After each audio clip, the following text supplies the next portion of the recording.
Personal use के लिए, मतलब आपके कपड़े सिल दिए या आपके कपड़े से।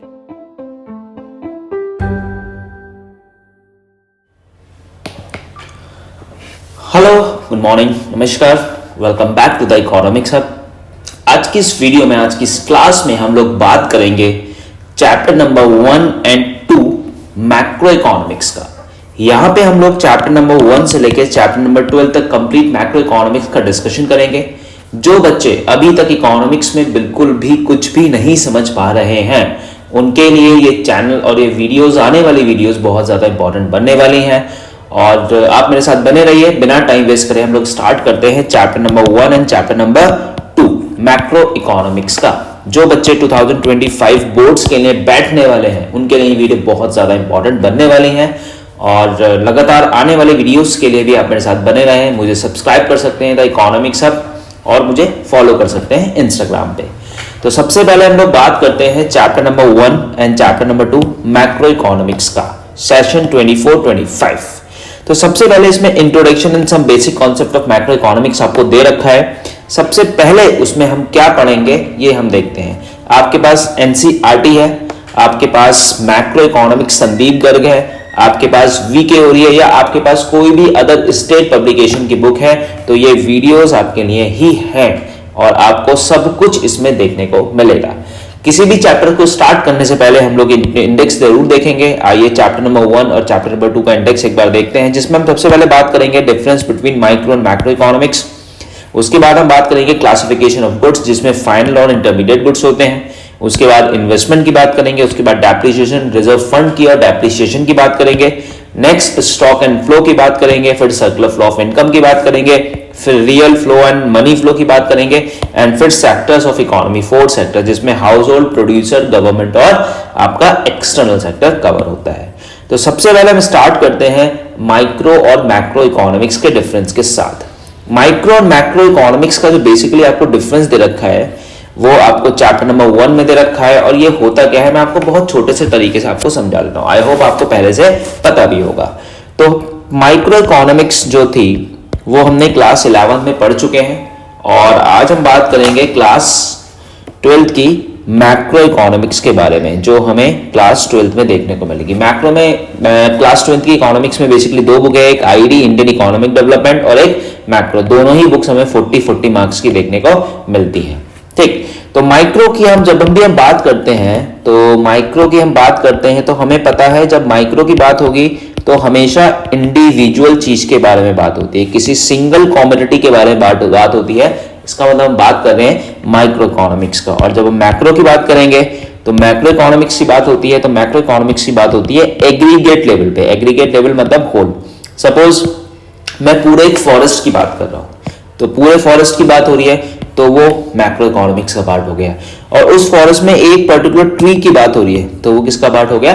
माइक्रो इकोनॉमिक्स का। अगर माइक्रो और मैक्रो के एग्जांपल्स की बात करें तो हम बोल सकते हैं किसी इंडिविजुअल फर्म की बात होगी तो वो माइक्रो हो जाएगा, किसी इंडिविजुअल डिमांड की बात होगी तो वो माइक्रो हो जाएगा, किसी इंडिविजुअल सप्लाई की बात होगी तो वो माइक्रो इकोनॉमिक्स हो जाएगा, किसी इंडिविजुअल प्रोड्यूसर की बात होगी तो वो माइक्रो इकोनॉमिक्स हो जाएगा। और उसी तरह अगर हम मैक्रो की बात करें तो मैक्रो की अगर हम बात करते हैं तो हमने पढ़ा एग्रीगेट फर्म।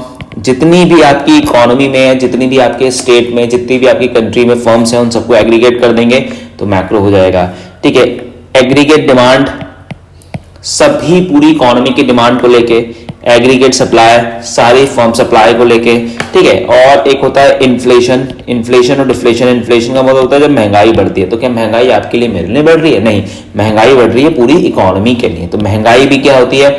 मैक्रो इकोनॉमिक्स का पार्ट। डिफ्लेशन या डिफ्लेशनरी गैप जो होता है, मतलब जब चीजें बहुत ज्यादा सस्ती होती हैं तो क्या आपके मेरे लिए नहीं, सभी के लिए।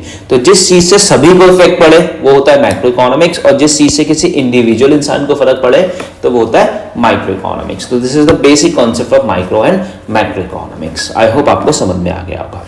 अब हम बात करने जा रहे हैं classification of goods. Goods basically होते क्या हैं? गुड्स हम सबको पता है, मैं ये पेंसिल यूज कर रहा हूं, आप कोई प्रोडक्ट यूज कर रहे हैं, आप शर्ट पहन रहे हैं, आप पैंट पहन रहे हैं, आप कोई भी कॉमोडिटी का यूज कर रहे हैं, किसी भी गुड्स का यूज कर रहे हैं। तो क्या इंडिया में, वर्ल्ड में, आपके शहर में, आपके एरिया में क्या लिमिटेड गुड्स हैं? नहीं, इकोनॉमी में पूरे वर्ल्ड में and number of goods economy में हमें देखने को मिलते हैं। एंड नंबर ऑफ मतलब काउंटलेस गुड है, हम काउंट ही नहीं कर सकते, ठीक है। तो ये लिखा हुआ है countless number of goods are produced and consumers in the economy. एक कंज्यूम होते हैं, and number of goods consumes होते हैं और and number of goods produce होते हैं इकोनॉमी में। समझ में आगे बात। अब हमने क्या करा, गुड्स को डिफरेंट पार्ट्स में कैरेक्टराइज कर दिए। जैसे गुड्स कार हो गया, जैसे खाने पीने के आइटम हो गया, जैसे बाइक हो गया, जैसे शर्ट हो गया, जैसे बुक्स हो गया, जैसे ग्रोसरी शॉप्स में आप जाएंगे कितने सारे गुड्स मिलेंगे, जैसे फ्रीज हो गया। तो ये बहुत सारे गुड्स और इस जैसे करोड़ों, हजारों, लाखों, अरबों गुड्स है जो हम डेली के बेसिस पे कंज्यूम करते हैं या हमारे जैसे लोग कंज्यूम करते हैं।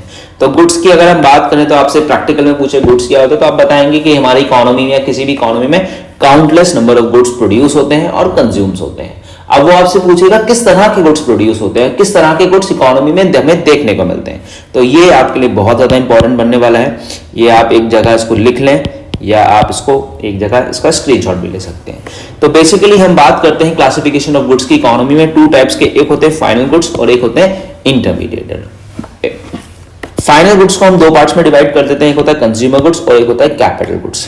कंज्यूमर गुड्स को भी हम और पार्ट्स में डिवाइड कर देते हैं और कंज्यूमर गुड्स का एक ऑल्टरनेटिव नेम होता है जिसको हम बोलते हैं कंजम्पशन गुड्स, जैसे durable, semi durable, non durable और सर्विसेज। तो इस सभी चीजों को हम पूरा डिटेल में आने वाले टॉपिक्स में पढ़ेंगे।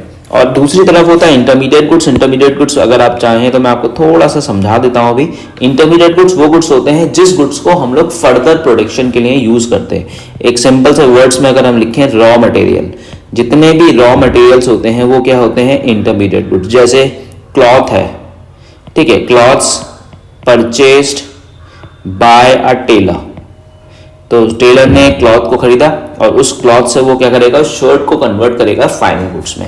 तो फाइनल और इंटरमीडिएट गुड्स का सबसे पहले हम लोग एक बार डिफरेंस देख लेते हैं। फाइनल और इंटरमीडिएट गुड्स का डिफरेंस क्या होता है। Final goods are purchased by consumer for final users. These goods outside the boundary line of production are ready for use by their final users. तो आपको मैं समझा देता हूं एक बार क्या होते हैं।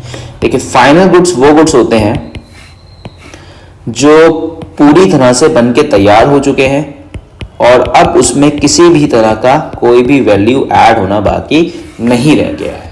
तो फाइनल गुड्स की अगर हम बात करें तो फाइनल गुड्स कौन से गुड्स होते हैं।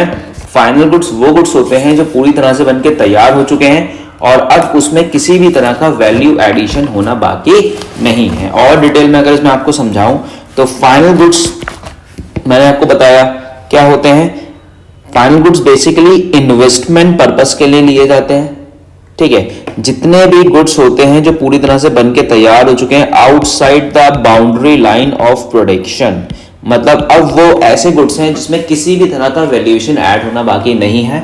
अब कोई भी कंज्यूमर या कोई भी प्रोड्यूसर आएगा, उसको खरीदेगा, कंज्यूम करेगा या अपने लिए यूज कर लेगा, ठीक है। अब इसमें कोई भी वैल्यू ऐड होनी बाकी नहीं रह गई है क्योंकि ये ऑलरेडी पूरी तरह से बनके तैयार हो चुके हैं, ठीक है। और इसमें एक पॉइंट लिखते हैं कि value is not yet to be added. अब किसी भी तरह की वैल्यू इसमें ऐड नहीं होगी। क्यों? क्योंकि वैल्यू पूरी तरह से ऐड हो चुकी है, इसीलिए इसको हम लोग फाइनल गुड्स का नाम ले रहे हैं। अगर हम बात करें उसी तरफ इंटरमीडिएट गुड्स, तो इंटरमीडिएट गुड्स वो गुड्स होते हैं जो अभी पूरी तरह से बनके तैयार नहीं हुए हैं और जो बाउंड्री लाइन के अंदर है, मतलब जिन्होंने भी बाउंड्री लाइन को क्रॉस नहीं किया है, ठीक है। और ये गुड्स वो भी हो सकते हैं, ये गुड्स जैसे आपके रॉ मटेरियल, जैसे सपोज एक टेलर ने क्लॉथ खरीदा, वो क्लॉथ क्या हो गया, इंटरमीडिएट गुड्स हो गया। अब उस क्लॉथ से वो शर्ट में कन्वर्ट करेगा तो शर्ट क्या हो जाएगी, फाइनल गुड्स हो जाएगा, ठीक है। और हमेशा एक चीज आपको याद रखनी है कि केवल और केवल फाइनल गुड्स की वैल्यू नेशनल इनकम में एस्टिमेट होती है क्योंकि वो पूरी तरह से बनके तैयार हो चुका है और उसमें अब कोई भी वैल्यू एडिशन होना बाकी नहीं है। तो फाइनल गुड्स आपको आई होप समझ में आ गया। Final goods are the consumer of the final use outside the boundary line of production, जो पूरी तरह से बनके तैयार हो चुके हैं और अब उसमें कोई भी वैल्यू ऐड होनी बाकी नहीं रह गई है।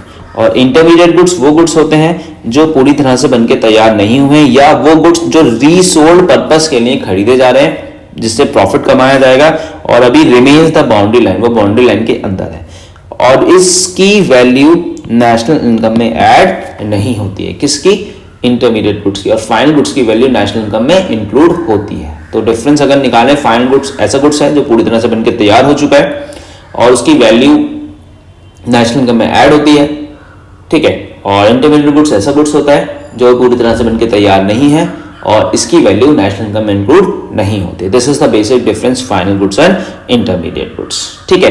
अब हम बात करते हैं next consumer goods and capital goods. Consumer goods and capital goods क्या होते हैं ये मैं आपको समझा देता हूं एक बार। कंज्यूमर गुड्स वो गुड्स होते हैं जो हमारी नीड्स को डायरेक्टली सेटिस्फाई करते हैं, ठीक है। जैसे आप मार्केट में गए, आपको भूख लगी, आपको प्यास लगी, आपने किसी कमोडिटी को खरीदा, खा लिया, तो वो कंज्यूमर गुड्स हो गया, ठीक। और वहीं अगर कैपिटल गुड्स वो गुड्स होते हैं जो गुड्स फर्दर प्रोडक्शन करते हैं, जो फर्दर प्रोडक्शन के लिए गुड्स खरीदा जाता है उसको बोलते हैं हम लोग कैपिटल गुड्स। जैसे प्लांट एंड मशीनरी, तो ये वो गुड्स हो गए जो कौन से गुड्स होते हैं, कैपिटल गुड्स, जिससे हम फर्दर प्रोडक्शन करते हैं। कंज्यूमर गुड्स वो गुड्स होते हैं जो हम मार्केट में हमें डायरेक्टली सेटिस्फेक्शन के लिए हम लोग उसको कंज्यूम करते हैं। तो this is the basic difference capital goods and consumer goods. समझ में आ गई बात। तो कैपिटल गुड्स और कंज्यूमर गुड्स कौन से होते हैं? कैपिटल गुड्स वो गुड्स होते हैं जो फर्दर प्रोडक्शन के लिए यूज करे जाते हैं और कंज्यूमर गुड्स वो गुड्स होते हैं जो अभी क्या करा जा रहा है, जिससे हम लोग ना मार्केट में जाते हैं, खरीदते हैं और उसको कंज्यूम कर लेते हैं। समझ में आ गई। और बहुत अच्छा सा एग्जांपल मैं आपको बताऊं, जैसे आपके घर में स्विंग मशीन है, स्विंग मशीन, सिलाई मशीन, अगर वो सिलाई मशीन आपकी मदर यूज कर रही है अपने पर्सनल यूज के लिए, मतलब आपके कपड़े सिल दिए या आपके कपड़े सही कर दिए, तो वो कंज्यूमर गुड्स हो गया। और वही अगर स्विंग मशीन एक टेलर यूज कर रहा है तो वो किस में कन्वर्ट हो जाएगा? कैपिटल गुड्स में। क्यों? क्योंकि वो उस मशीन से फर्दर प्रोडक्शन कर रहा है और फर्दर प्रोडक्शन करने के बाद वहां से रेवेन्यू या प्रॉफिट जनरेट कर रहा है। तो समझ में आ गया। तो कंज्यूमर गुड, कैपिटल गुड। और याद रखना, सेम गुड कैपिटल भी हो सकता है और सेम गुड कंज्यूमर गुड भी हो सकता है। वो डिपेंड करता है उसका एंड यूजर। एंड यूजर क्या होता है, चलो एंड यूजर मैं आपको एक बार डिटेल में समझा देता हूं। एंड यूजर बेसिकली क्या होता है, देखिए एंड यूजर, बहुत ध्यान से सुनो, chapter number 1 and chapter number 2 में बहुत बार आपको देखने को मिलेगा एंड यूजर। तो एंड यूजर गुड डिसाइड करता है कि वो गुड्स आपका कंज्यूमर गुड्स है या वो गुड्स आपका कैपिटल गुड्स है। जैसे मैंने अभी आपको स्विंग मशीन का एग्जांपल बताया, ठीक है। और मैं आपको जैसे बताऊं, एक ब्रेड है, ब्रेड अगर एक आप या मैं खरीदने गए अपने खाने के लिए, तो वो कौन सा गुड्स हो गया? कंज्यूमर गुड हो गया, क्योंकि हमने ब्रेड खरीदी और खा ली। अगर उसी ब्रेड को कोई बेकरी वाला यूज कर रहा है फॉर सैंडविचेस, फॉर अलग अलग पर्पस के लिए, ब्रेड बनाने के लिए या कुछ और चीज बनाने के लिए, तो वो कौन सा गुड्स हो जाएगा? कैपिटल गुड्स हो जाएगा। क्यों हो जाएगा? क्योंकि उस बेकरी वाला उस ब्रेड से प्रॉफिट जनरेट करेगा, रेवेन्यू जनरेट करेगा।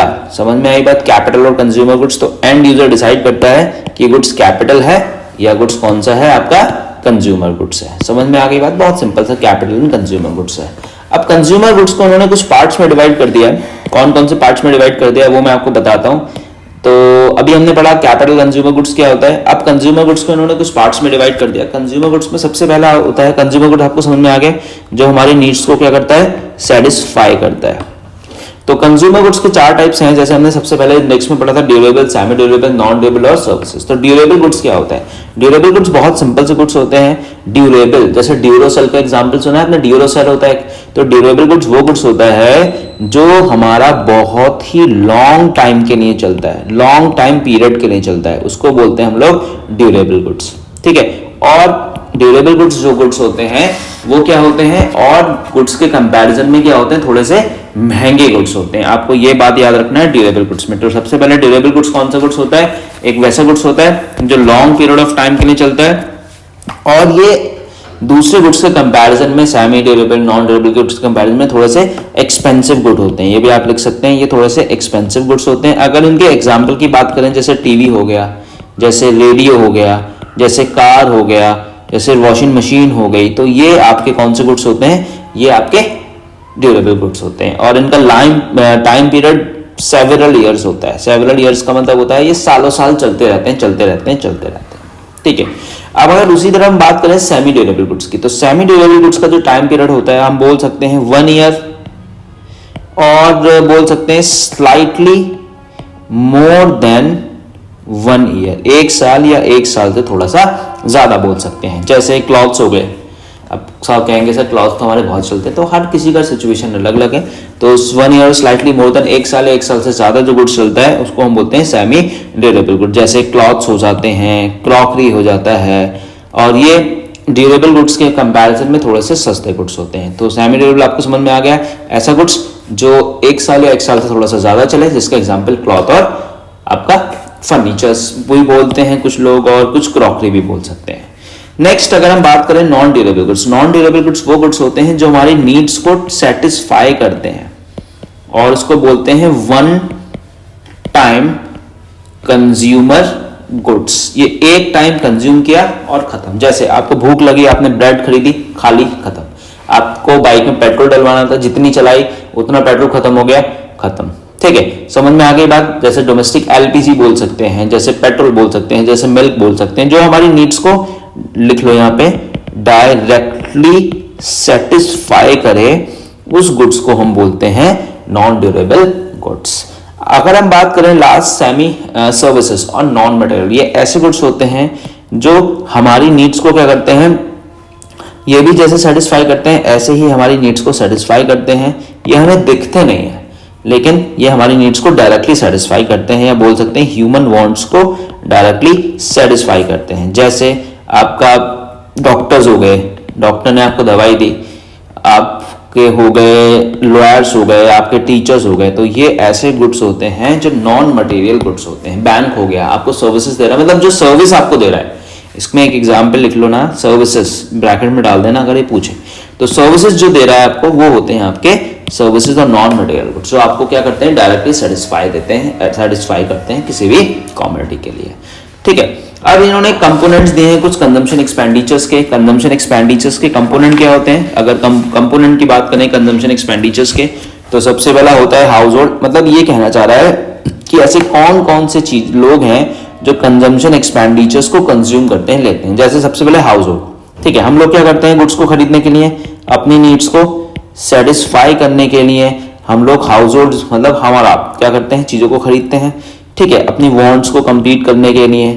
इसी तरह से गवर्नमेंट भी क्या करती है, गवर्नमेंट भी एक तरह से बायर है। गवर्नमेंट भी क्या करती है, जैसे गवर्नमेंट बाय करती है अपने डिफेंस के लिए, ठीक है, अपने स्कूल्स में मिड डे मील के लिए, समझ में आ रही है बात। ठीक है, गवर्नमेंट स्कूल्स में लिए और अदर पर्पसेस के लिए। तो जो भी कंज्यूमर है, ये कंजम्पशन है, ये कंज्यूमर्स, हाउस होल्ड भी हो गया, गवर्नमेंट भी चीजें कंज्यूम करने के लिए खरीद लिए। ऐसे ही नॉन प्रॉफिट ऑर्गेनाइजेशन जैसे एनजीओ हो गए, जैसे मैं आपसे कहूँ मंदिर हो गए, मंदिर में भंडारा हो रहा है तो लोग खरीद रहे हैं चीजों को, गुरुद्वारे में लंगर कराने के लिए, मॉस्कियो में या किसी अदर इंस्टीट्यूट्स में। तो ये होते हैं कि ये सब तीनों कंज्यूमर है, हाउस होल्ड भी कंज्यूमर है, हम तो हैं ही कंज्यूमर। सरकार भी सब कुछ नहीं बना सकती, इसलिए कुछ उसे भी कुछ ना कुछ खरीदना पड़ता है। और लास्ट है NGOs, non profit private institutes, ये भी चीजों को खरीदते हैं और अपने कंजम्पशन पर्पस के लिए उसको आगे बढ़ाते हैं। नेक्स्ट देखो यहाँ पे फाइनल और इंटरमीडिएट गुड्स में आपको डिटेल में एक बार बता देता हूँ, पीछे मैंने आपको समझा दिया। फाइनल गुड्स के दो टाइप्स होते हैं, एक होता है कंजम्पशन गुड्स, एक होता है कैपिटल गुड्स, और एक होता है इंटरमीडिएट गुड्स। अगर हम कार की बात करें, अगर कार एक कंजम्पशन गुड्स कब है, जब वो एक हाउस होल्ड खरीद रहा है, मतलब आपने कार खरीदी, आप उसको किसी बेचने के पर्पज से नहीं खरीद रहे हैं, अपने पर्पज के लिए खरीद रहे हैं, तो वो कार क्या हो जाएगी, आपका कंजम्पशन गुड। अब देखो एक चीज मैंने आपको पहले बताया था ना, एंड यूजर, एक चीज ही फाइनल भी हो सकती है, एक चीज इंटरमीडिएट भी हो सकती है, और एक चीज कैपिटल भी हो सकती है, एक चीज कंज्यूमर भी हो सकती है। तो कार है, कार यहाँ पे कंज्यूमर गुड है, क्यों, क्योंकि वो हाउस होल्ड यूज कर रहा है। अब वही कार अगर टैक्सी के लिए यूज करेंगे, प्रॉफिट कमाने के लिए, तो वो क्या हो जाएगी, आपकी कैपिटल गुड्स हो जाएगी। वही कार एक डीलर खरीद रहा है बेचने के लिए, तो वो इंटरमीडिएट हो जाएगी। क्लॉथ, अगर आप अपने पर्सनल यूज के लिए क्लॉथ्स को खरीद रहे हैं तो क्या हो गए, कंजम्पशन गुड हो गए। अगर वही क्लॉथ्स आप क्या कर रहे हैं, cloth lying unsold with trader at the end of accounting year, मतलब वो बेचने वाला था, उसके पास लास्ट में बचे हुए हैं, तो वो कैपिटल गुड्स हो गया। अगर एक टेलर खरीद रहा है उस क्लॉथ को, उसको आगे बेचेगा, तो वो इंटरमीडिएट गुड्स हो गया। ठीक है, एक गारमेंट शॉप उसको खरीद रहा है रीसेल के लिए, तो वो इंटरमीडिएट गुड्स हो गया। शुगर एक हाउस होल्ड यूज कर रहा है, हम अपनी चाय बनाने के लिए शुगर यूज कर रहे हैं, तो वो कंजम्पशन गुड्स हो गया। अगर वही शुगर कोई क्या कर रहा है, लास्ट में अनसोल्ड रह गए, मतलब किसी दुकानदार ने खरीदा, तो वो कैपिटल गुड्स हो गए, वो बाद में ऐड कर देगा। और वही शुगर एक आपका स्वीट मेकर खरीद रहा है, ग्रोसरी शॉप खरीद रहा है रीसेल पर्पस के लिए, तो वो इंटरमीडिएट गुड्स हो गया। डॉक्टर है, अगर हाउस होल्ड यूज कर रहा है अपने नहीं अपने बच्चों को दवाई दे रहा है तो वो कंजम्पशन हो गया, और वही अगर एक एंटरप्राइजेस अब बिजनेस सेटअप कर रखा है तो वो क्या हो गया, आपका इंटरमीडिएट गुड्स हो गया। तो अगर आपसे कोई पूछे the same goods may be intermediate और कैपिटल, तो आप बताएंगे yes, it's depend upon and user. And user decide करेगा कि वो गुड्स क्या है, कैपिटल है, कंज्यूमर है, फाइनल है या इंटरमीडिएट है। समझ में आ गई बात? चलिए आगे बढ़े। आगे बढ़ते देखो, all machines are not capital goods, ये क्या कह रहा है, all machines are not capital goods को देख लेते हैं। तो all machine are not capital goods में देखिए क्या लिखा हुआ है, बुक्स में लिखा हुआ है, it must be borne in mind that all machine are not capital goods. तो आपको याद रखना है जितनी भी मशीन्स हैं सारी मशीन्स कैपिटल गुड्स नहीं होती हैं, are not capital. Swing machine, इन्होंने एग्जाम्पल आपको दिया है स्विंग मशीन का, वही जो मैंने आपको पीछे समझाया था सिलाई मशीन का। Swing machine in a tailoring shop is a fixed assets of the tailor, it is a capital goods. अगर एक स्विंग मशीन कोई टेलर यूज कर रहा है तो वो क्या हो गया, कैपिटल गुड्स हो गया, ठीक है।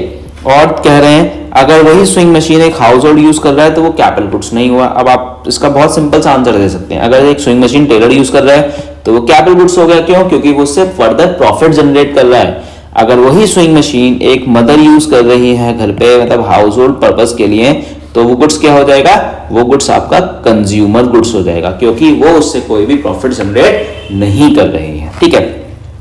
It's not a cap, it is a simply a durable consumer goods. Likewise, a car with a tourist company is a capital good. अब वही कार का एग्जांपल ले लेते हैं, कार एक टूरिस्ट कंपनी यूज कर रही है एज अ टैक्सी, तो वो कार क्या हो जाएगी, वो कार कैपिटल गुड्स हो गई। अब वही कार अगर हाउस होल्ड हम लोग अपने घर के पर्पस के लिए यूज कर रहे हैं तो वो कार क्या हो जाएगी, आपकी कंज्यूमर गुड्स हो जाएगी। तो यही बात यहाँ पे लिखी हुई है। तो लिखा हुआ है capital goods are only those goods, durable goods which are used as producer are not for a consumer goods. समझ में आ गई बात? तो कैपिटल गुड्स, सारी मशीन कैपिटल गुड्स नहीं हो सकती, क्योंकि मशीन्स हम लोग घर में भी यूज करते हैं।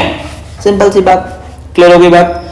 तो बस आज की वीडियो में इस चैप्टर को हम एक साथ नहीं समझेंगे, छोटे छोटे पार्ट्स में डिवाइड करेंगे। जैसे आज हमने क्या क्या पढ़ा, हमने रेफरेंस बहुत सिंपल से तरीके से मैंने आपको समझाने की कोशिश करी, माइक्रो मैक्रो में क्लासिफिकेशन ऑफ गुड्स, इसमें फाइनल और इंटरमीडिएट हमने पढ़ लिया, ठीक। अभी मैंने आपको इतना समझाया है, तो आई होप आपको ये चीज़ें समझ में आई हों।